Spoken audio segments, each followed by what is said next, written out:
পাকিস্তানিদেরকে আমি অবিশ্বাস করি, যখন তারা গোলাপ নিয়ে আসে তখনও। কথাটি বলেছিলেন বহুমাত্রিক লেখক হুমায়ুন আজাদ। হুমায়ুন আজাদ গত হয়েছেন, কিন্তু পাকিস্তানিদের প্রতি আমাদের যে অবিশ্বাস সেটা এখনও রয়েছে চিরভাস্বর।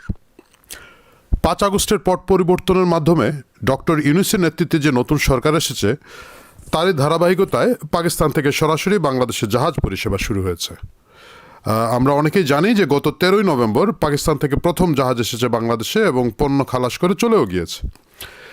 জাহাজ বেড়ার সাথে সারা দেশ জুড়েই কিন্তু এক ধরনের গুঞ্জন এবং ফিসফাস শুরু হয়েছে। প্রিয় দর্শক, আজকে এই সব ফিসফাস কেন, এই সন্দেহ কেন, এই গুঞ্জন, সেটা নিয়ে কথা বলার জন্যই আমরা দেখব কেন পাকিস্তানের জাহাজে আসা পণ্য তালিকা ঠিক বিশ্বাসযোগ্য মনে হচ্ছে না এবং কেন সেটাকে নিয়ে এত সন্দেহ, এত আলাপ। আমরা শুধু প্রশ্ন রেখে যাব, আলোকপাত করব, কিন্তু কোনো উপসংহার টানব না। প্রিয় দর্শক, উপসংহার টানার ভার থাকছে আপনাদের উপরে। সুতরাং সেই মনোযোগ দিয়ে দেখলে আপনারা নিজেরাই নিজেদের মতো উপসংহার টেনে নিতে পারবেন। আমি বরঞ্চ শুরু করি আজকের আলোচনা। প্রথম প্রশ্ন, পাকিস্তানের সাথে যে বাণিজ্য রয়েছে তাতে সরাসরি কন্টেইনার জাহাজ সেবা চালুর মতো পরিস্থিতি তৈরি হয় নাই। প্রশ্নটা হচ্ছে, তাহলে কেন তাড়াহুড়া করে এই জাহাজ সেবা চালু করা?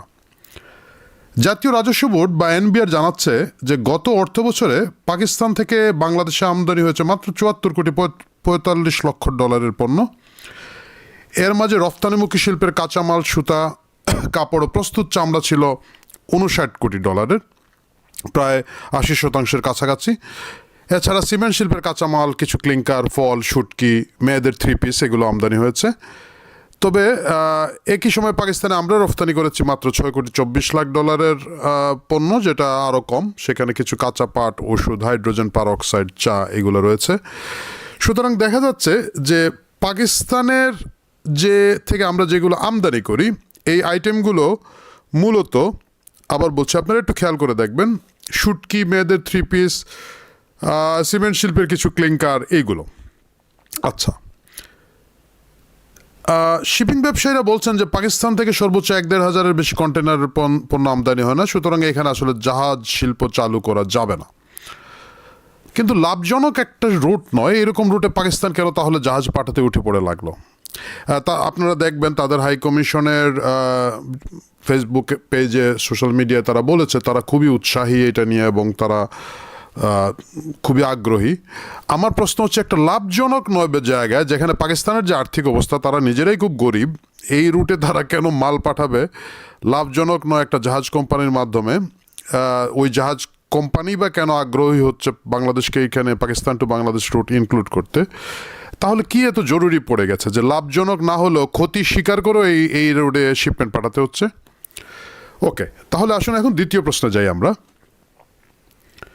দ্বিতীয় প্রশ্নটা হচ্ছে যে যদি পাকিস্তান থেকে জাহাজ ঢুকেও, আগে কিন্তু নিয়ম ছিল এই কন্টেনারগুলো বাংলাদেশ কাস্টম শতভাগ চেক করতে পারবেন।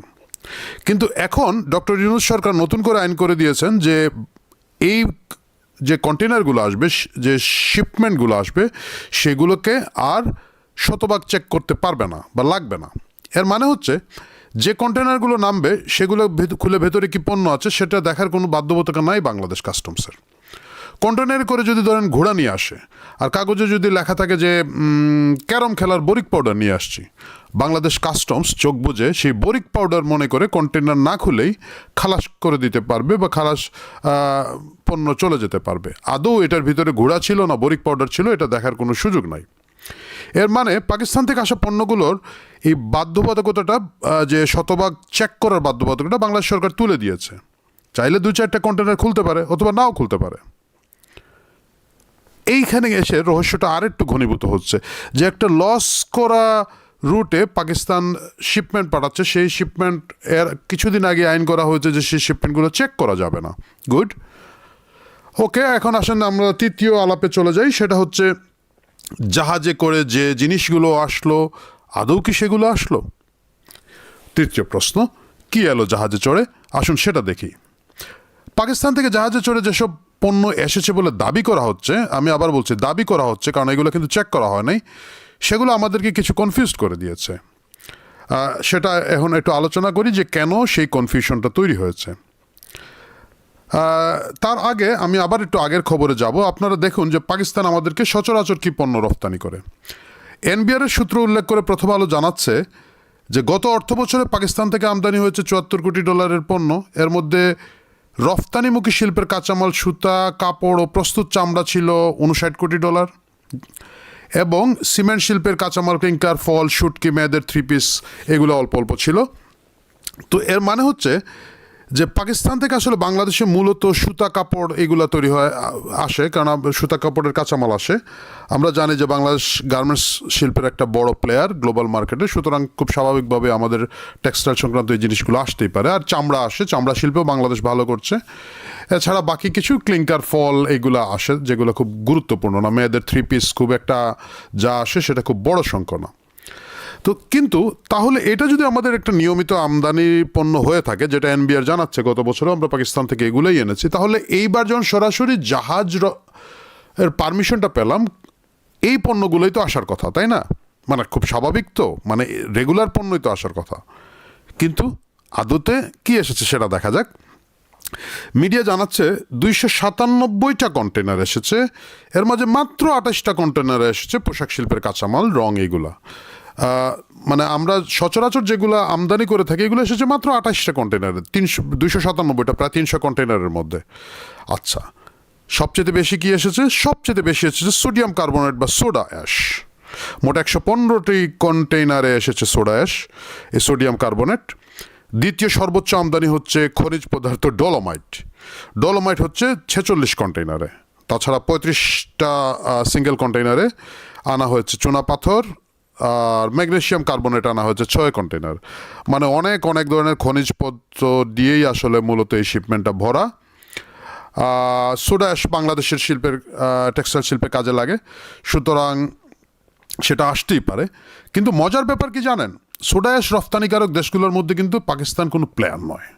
পাকিস্তান নিজেই কিন্তু সোডা অ্যাশ আমদানি করে থাকে।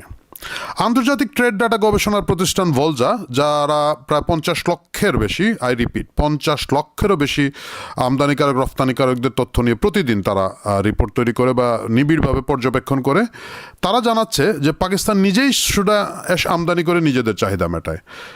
পাকিস্তানিদের আভ্যন্তরীণ সোডা অ্যাশের চাহিদা 2022 সালে 133 ভাগ বৃদ্ধি পেয়েছিল এবং নভেম্বরের পরে আরও 40% বেড়েছে। মানে গত নভেম্বরের থেকে এই নভেম্বর, গত নভেম্বরের পরে 40% বেড়েছে।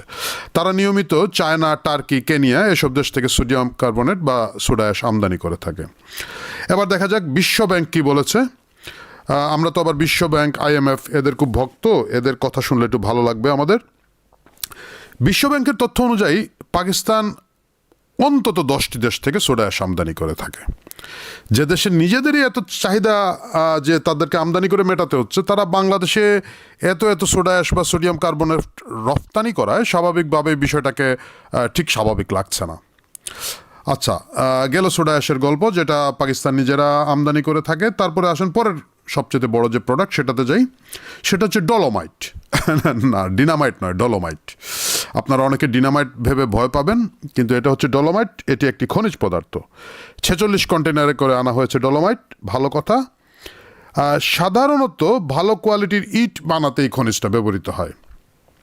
আমি জানি না বাংলাদেশে এত ভালো কোয়ালিটির ইট কিভাবে বানানো হচ্ছে। অন্যান্য শিল্পেও ডলোমাইটের ব্যবহার আছে। ধরে নিচ্ছি যে এটা হয়তো বাংলাদেশের বিভিন্ন শিল্পের জন্য আনাই হয়েছে। কিন্তু পাকিস্তানের পত্রিকা দ্য নেশন গত বছর ফেব্রুয়ারিতে একটা রিপোর্ট করেছে, যেটা কারণ আপনার স্ক্রিনে দেখবেন, যে তারা ক্ষোভ প্রকাশ করে বলছে যে পাকিস্তানে ডলোমাইট থাকা সত্ত্বেও দেশটি ডলোমাইটের একটি বড় আমদানিকারক দেশ। মানে খুচরা খাচরা আনে না, তারা ব্যাপক পরিমাণ আমদানি করে থাকে।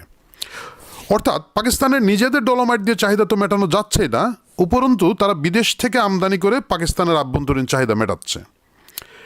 সো দেখা যাচ্ছে যে ওদের তো নিজেদেরই ভাই অনেক দরকার।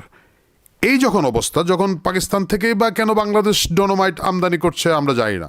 এমন না যে বাংলাদেশের ব্যবসায়ীরা বিশ্বের অন্যান্য ডলোমাইট রফতানিকারক দেশকে চিনেন না, বা পাকিস্তান থেকে, যে পাকিস্তান নিজেই অন্য দেশ থেকে কিনে আনে, সেখান থেকে পাকিস্তান ডলোমাইট কিনে আনার জন্য খুব তাড়াহুড়া লেগে গেছে, আমরা জানি না কেন।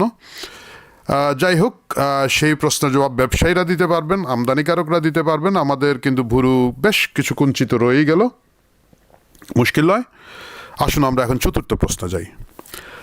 পাকিস্তান থেকে জাহাজে চড়ে সোডা অ্যাশ আসুক, ডলামাইট আসুক, যাই আসুক, আমাদের চতুর্থ প্রশ্ন হচ্ছে কেন এত প্রশ্ন হচ্ছে এগুলো নিয়ে। আমাদের মনে রাখতে হবে বাংলাদেশের ভয়ঙ্করতম চোরাচালানটি হয়েছিল 2004 সালে। 2004 সালের 1 এপ্রিল মধ্যরাতে চট্টগ্রাম ইউরিয়া সার কারখানা, আই রিপিট, চট্টগ্রাম ইউরিয়া সার কারখানা বা CUFL জেটিঘাটে খালাসের সময় 10 ট্রাক অস্ত্র ধরা পড়ে। এই যে সার কারখানার কাঁচামাল, সিমেন্ট ফ্যাক্টরির কাঁচামাল, এসব বলে পণ্য আনাটাই অনেকটাই আমাদের জন্য সন্দেহের নতুন করে অবকাশ তৈরি করে। অনেকটা ঘর পোড়া গরু সিঁদুরে ম্যাগ দেখলে যেরকম ভয় পেয়ে যায়, অনেকটা সেরকমই হচ্ছে।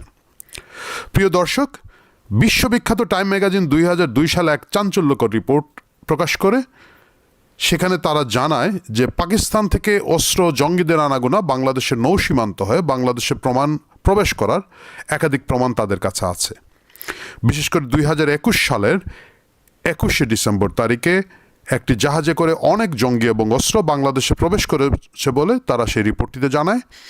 হরকাতুল জিহাদ বা হুজিব নামে বাংলাদেশের সবচেয়ে বড় যে জঙ্গি গোষ্ঠী আছে, তার একজন সিনিয়র সদস্য টাইম ম্যাগাজিনের সাংবাদিককে জানিয়েছিলেন যে তালিবান ও আল কায়েদার 150 জন যোদ্ধা সেই রাতে বাংলাদেশে প্রবেশ করেছিল। প্রিয় দর্শক, আমরা যেন এই সমীকরণগুলো ভুলে না যাই। আরও কিছু ঘটনা কাকতালীয়ভাবে একসাথে মিলে যাওয়ায় পাকিস্তান থেকে আসা জাহাজের বিষয়ে কৌতূহল আরও বেড়ে গেছে। 5 আগস্টের ক্ষমতা পরিবর্তনের আগে তৎকালীন বৈষম্য বিরোধী ছাত্র আন্দোলনের যে নেতা নাহিদ, উনি একাধিকবার সশস্ত্র সংগ্রামের হুমকি দিয়েছিলেন। ইদানিং তারা আবারও কিন্তু সরকারের প্রতি অসন্তোষ প্রকাশ করতে গিয়ে আবারও সশস্ত্র বিপ্লবের হুমকি দামকি দেওয়া শুরু করেছেন। এই তো মাত্র 3 দিন আগেই একজন সমন্বয়ক হুমকি দিয়ে বলেছেন অভ্যুত্থানকে প্রশ্নবিদ্ধ করতে চাইলে প্রয়োজনে সশস্ত্র বিপ্লব ফিরে আসবে।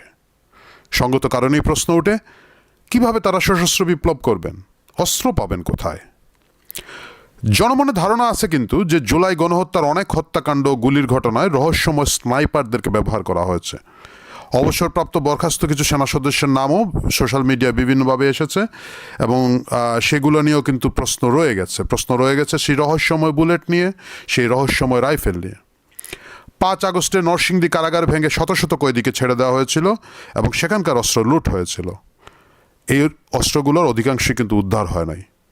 ডক্টর ইউনূস সরকার ক্ষমতারোহণের পরপরই জসিমউদ্দিন রহমানী সহ চিহ্নিত জঙ্গিদা এবং সুইডেন আসলাম বা পিচ্চি হানানের মতো শীর্ষস্থানীয় সন্ত্রাসীরা সবাই অনায়াসে জামিন পেয়ে বেরিয়ে গেছে। সরকার অনেকটা জামাই আদরে মনে হলো তাদেরকে বের করে দিয়েছেন। এই যে আজকের এত হুমকি দামকি, এই যে জঙ্গি সন্ত্রাসীদের মুক্ত ঘোরাফেরা, সমন্বয়কদের এই বারবার সশস্ত্র সংগ্রামের হুমকি দেখে সাধারণ মানুষের মনে দ্বিধা আসা কিন্তু খুবই স্বাভাবিক। আমরা আশা করি এইসব গুজব, এইসব সন্দেহের অবকাশ হবে। পাকিস্তান থেকে আসা পণ্যে কোনো অস্ত্র পাওয়া যাবে না, সেগুলো শুধুমাত্রই সোডা অ্যাশ, ডলোমাইট এবং খনিজ পদার্থই থাকবে। আমরা সেটাই দেখতে চাই, সেটাই আশা করি। শত হোক, হুমায়ুন আজাদের কথা দিয়ে শেষ করতে হয়, পাকিস্তানিদের আমি অবিশ্বাস করি, যখন তারা গোলাপ নিয়ে আসে তখনও। ভালো থাকবেন, কথা হবে অন্য কোনো পর্বে।